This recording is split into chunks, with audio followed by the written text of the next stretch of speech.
శ్రీకాకుళం జిల్లా బోర్డర్లో నకిలీ నోట్ల దందా.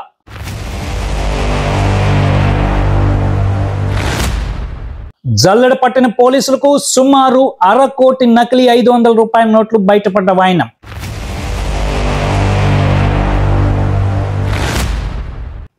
ఒకరిని పట్టుకుంటే మరో 5గురు నకిలీ నోట్ల రాయిళ్లు పట్టుబడ్డారు.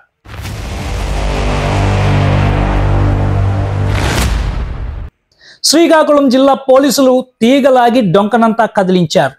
మిలియాపుట్టి మండలంలోని పట్టుపురం కేంద్రంగా నకిలీ నోట్లు తయారు చేస్తూ చలామణి చేస్తున్న ముఠా గుట్టును పోలీసులు రట్టు చేశారు. ఆంధ్ర ఒరిస్సా సరిహద్దు ప్రాంతంలో చోటు చేసుకున్న ఈ సంఘటన ఇరు ప్రాంతాలలో కలకలం రేపింది. ఈ కేసులో పోలీసులు సుమారు 57 లక్షల విలువైన నకిలీ 500 రూపాయల నోట్లను స్వాధీనం చేసుకున్నారు.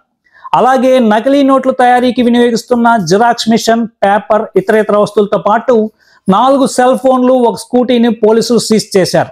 ఈ మేరకు మిలియాపుట్టి పోలీస్ స్టేషన్లో శుక్రవారం ఏర్పాటు చేసిన మీడియా సమావేశంలో టెక్కలి డిఎస్పీ మూర్తి వివరాలను వెల్లడించారు. మిలియాపుట్టి మండలంలోని పట్టుపురం జంక్షన్ వద్ద ఓ ఇంటి కేంద్రంగా నకిలీ నోట్లు చలామణి అవుతున్నట్లుగా వచ్చిన సమాచారం మేరకు పోలీసులు దృష్టి పెట్టి నిందితులను అరెస్ట్ చేయడం జరిగిందన్నారు. ఆ ఇంటిపై పోలీసులు దాడి చేసి నకిలీ కరెన్సీని గుర్తించడంతో పాటు నిందితులను కూడా అరెస్ట్ చేసినట్లుగా వెల్లడించారు. సమాచారం మేరకు దొంగ నోట్లు సప్లై చేయడం కోసం అని చెప్పేసి ప్రయత్నిస్తున్నారన్న సమాచారం మేరకు ఆయన పట్టుపురం జంక్షన్కి వెళ్ళేసరికి అక్కడ తమ్మిరెడ్డి రవి, ఈ సంతలక్ష్మీపురం మిలియాపుట్టికి సంబంధించిన అతను అక్కడ దొంగ నోట్లు వేరే వాళ్ళకి ఇవ్వడం కోసం అక్కడ వెయిట్ చేస్తుండగా ఎస్ఐ గారు రైడ్ చేసి పట్టుకున్నారు. ఆయన దగ్గర అక్కడ ఒక 50,000 రూపాయలు దొంగ నోట్లు, ఒక 100 నోట్ల కట్ట ఒకటి స్వాధీనం చేసుకున్నారు.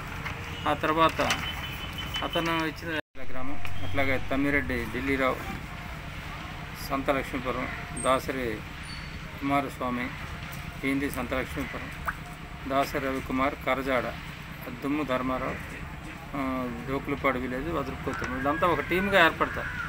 ఎట్లా వీళ్ళు నేరం చేసే విధానం ఏమంటే, వీళ్ళు ఒరిస్సాలో ఇక్కడ అన్నోన్ పర్సన్స్ అని చెప్తున్నారు. అది తర్వాత మేము వెరిఫై చేసి ఫైండ్ అవుట్ చేస్తాం. అక్కడి నుంచి దొంగ నోట్లు